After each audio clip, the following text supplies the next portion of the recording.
Hello friends, देखिए मेरे दोस्तों, आप लोग बेसिल सीड जिसे कि हम तुख्म मलिंगा कहते हैं या तो फिर जिसे हम सब्जा के बीज या तुलसी के बीज कहते हैं, वो हम सब जानते हैं कि आपके वेट लॉस के लिए बहुत अच्छा है। आप सुबह खाली पेट इस्तेमाल करो उसे, एक गिलास पानी में डाल करके 1 चम्मच रोजाना पीना शुरू कर दो, झट से आपका वजन कम होना शुरू हो जाएगा। लेकिन दोस्तों, क्या आपको इसके साइड इफेक्ट्स के बारे में पता है?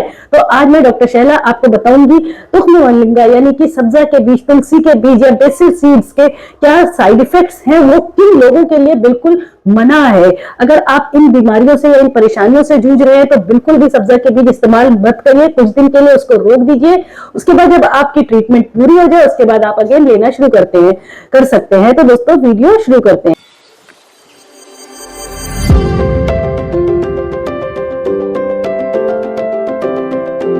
जो सबसे पहली प्रॉब्लम है जिसमें इसको नहीं लेना चाहिए आपको, वो है आपका स्टमक अपसेट। अगर आपका एसिडिटी की प्रॉब्लम है, डायरिया हो रहा है, आपको गैस्ट्रिक प्रॉब्लम है या ब्लोटिंग हो रही है, आईबीएस है आपको, तो आप इसको बिल्कुल नहीं ले। अगर आप ऑलरेडी गैस्ट्राइटिस के लिए ब्लोटिंग आईबीएस की ट्रीटमेंट ले रहे हैं तो दोस्तों ये उसके साथ इंटरेक्ट करता है, उस ट्रीटमेंट के साथ, उस मेडिसिन के साथ, और आपकी प्रॉब्लम को बढ़ा देता है। तो फॉर द टाइम बिंग, जब तक आपका ट्रीटमेंट चल रहा है, इसको बिल्कुल अवॉइड करिए। तो दूसरा है दोस्तों, अगर घर में बच्चे हैं तो उनसे दूर रखिए, क्योंकि ये जब अंदर जाता है तो ये फूल जाता है, मॉइस्चर को, पानी को एब्जॉर्ब करता है और ये फूलना शुरू हो जाता है। तो बच्चे अगर इसका इस्तेमाल करेंगे और ज्यादा ले लेंगे और ये खाने की नली में जाके फूल गया तो वहां स्टक हो जाएगा, वहां चिपक जाएगा, तो बच्चे को भी प्रॉब्लम हो सकती है। और साथ ही साथ आप अगर इसको डायरेक्टली यूज कर रहे हो, मतलब आपने चम्मच से खा लिया, उसके ऊपर से पानी पी लिया, तो ये भी आपका गलत तरीका है दोस्तों, क्योंकि ये वहां पे जाकर के पानी को, मॉइस्चर को पूरी तरह से एब्जॉर्ब कर लेगा, फूल करके बड़ा हो जाएगा और ये आपके फूड पाइप में अटक जाएगा। कुछ पार्टिकल अगर इसके अटक जाएंगे तो अगेन आपको हिचकी आएगी, बहुत ज्यादा वॉमिटिंग, नोजिया जैसा हो सकता है, और इनफैक्ट कई लोगों को तो नोजिया वॉमिटिंग हो भी जाती है। तो इसको बच्चों से दूर रखिए और डायरेक्टली यूज करने से बिल्कुल परहेज करिए।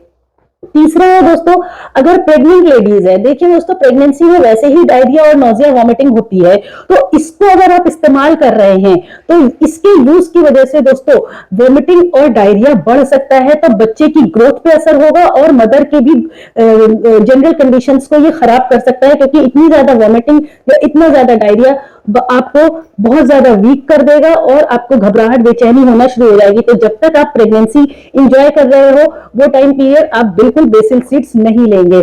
चौथा होता है दोस्तों, अगर आप कोई ऐसी ट्रीटमेंट ले रहे हो जिसमें कि आप ब्लड थिनर ले रहे हो, जैसे कि ब्लड प्रेशर की ट्रीटमेंट, अगर खून पतला करने वाली कोई किसी ट्रीटमेंट पर आप हो तो इसको बिल्कुल अवॉइड करिए दोस्तों, क्योंकि ये फर्दर आपके मेडिसिन के साथ इंटरेक्ट करेगा और आपके ब्लड को और ज्यादा पतला कर देगा। तो इसके साइड इफेक्ट आपको दिखेंगे, नाक से ब्लीडिंग आ सकती है, मुंह से ब्लीडिंग है, पॉटी के रास्ते से ब्लीडिंग आ सकती है। तो बिल्कुल इसको उस ड्यूरेशन में बिल्कुल मत लीजिए।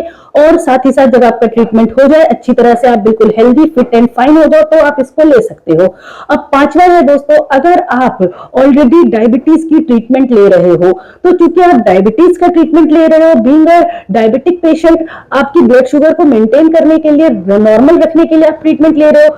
सब्जा के बीज क्या करेंगे, आपकी ब्लड शुगर की ट्रीटमेंट है, मेडिसिन है, उसके साथ ये इंटरेक्ट करेगा और आपके ब्लड शुगर को और ज्यादा कम कर देगा। तो आप हाइपोग्लाइसीमिया में जा सकते हो, आपका शुगर लेवल काफी ज्यादा डाउन हो सकता है, जिसकी वजह से आपको घबराहट होगी, सुनपन हो जाएगा, आंखों के आगे अंधेरा, चक्कर और डिजीनेस जैसी परेशानियां आपको हो सकती हैं। जो छठा है दोस्तों, वो है एक्ने। दोस्तों, एक्ने या पिंपल्स, अगर चेहरे पे आपके कील, मुहासे वगैरह हैं तो आप इसको बिल्कुल नहीं इस्तेमाल करेंगे दोस्तों, क्योंकि ये देखा गया है पेशेंट्स पे कि जिन मरीजों को ऑलरेडी एक्ने था, यानी कि पिंपल्स और कील मुहासे वगैरह थे, उन्होंने जब बेसिल सीड लेना इस्तेमाल किया तो उनकी कंडीशन और ज्यादा बढ़ गई। यानी कि बेसिल सीड आपके एक्ने को कई बार और ज्यादा बढ़ा देते हैं। तो ये एक तरफ आपको फायदा पहुंचा रहा है, लेकिन आपके चेहरे की जो एक्ने है, पिंपल्स है, उनको बढ़ा दे रहा है। तो उस ड्यूरेशन में, जब तक आप एक्ने का ट्रीटमेंट कर रहे हो, उस ड्यूरेशन में आप बिल्कुल भी नहीं लोगे। उसके अलावा लास्ट नॉट द लीस्ट दोस्तों, क्योंकि मैंने आपको बताया ये आपके जो खून है उसको पतला कर देता है, तो अगर आपको डॉक्टर ने किसी तरह की सर्जरी एडवाइस किया है कि आपकी सर्जरी होने वाली है या आपकी सर्जरी हो चुकी है, उस ड्यूरेशन में आप बिल्कुल इस्तेमाल नहीं करोगे, क्योंकि ये आपके खून को पतला करता है। तो ड्यूरिंग सर्जरी या पोस्ट ऑप ऑपरेशन के बाद हो सकता है आपको ब्लीडिंग ज्यादा होने के चांसेस है, खतरा है। तो आप ऑलरेडी जब डॉक्टर के पास जाओ और सर्जरी की आपके अच्छे से बात हो जाए तो डॉक्टर को बताओ, डॉक्टर आपको जरूर मना करेंगे ड्रेसिंग से, ताकि आपका खून पतला ना हो, सर्जरी के समय या सर्जरी के बाद आपका ब्लीडिंग वगैरह ना आए और आपकी रिकवरी हेल्दी और जल्दी हो। तो दोस्तों उम्मीद करती हूँ ये 7 साइड इफेक्ट्स किन मरीजों को नहीं लेना चाहिए आपने बहुत अच्छे से समझ लिया होगा। सब्जियों के बीज, तुलसी के बीज बहुत प्योर हैं, बहुत ही ज्यादा होली होते हैं, मतलब हमारे लिए धार्मिक हैं, लेकिन आपको बहुत ज्यादा बेनिफिट पहुंचाते हैं, लेकिन साथ साथ साइड इफेक्ट्स भी होते हैं। किन लोगों के लिए साइड इफेक्ट है, किन लोगों के लिए ये डेंजरस है, उम्मीद करती हूँ आपको बहुत अच्छे से इस वीडियो में समझ में आ गया होगा। दोस्तों अगर आप पहली बार मेरा ये वीडियो देख रहे हैं तो मेरे चैनल को सब्सक्राइब करना ना भूलें। आपका कोई सवाल है तो कमेंट करके पूछिए मुझसे जरूर से, और दोस्तों वीडियो को ज्यादा से ज्यादा लाइक करें और शेयर करें। दोस्तों मुझे आप जरूर बताइएगा कि आप सब्जा के बीज किस तरह से लेते हो और आप कितने टाइम से ले रहे हो और आपको कितना फायदा पहुंचा है। Thank you.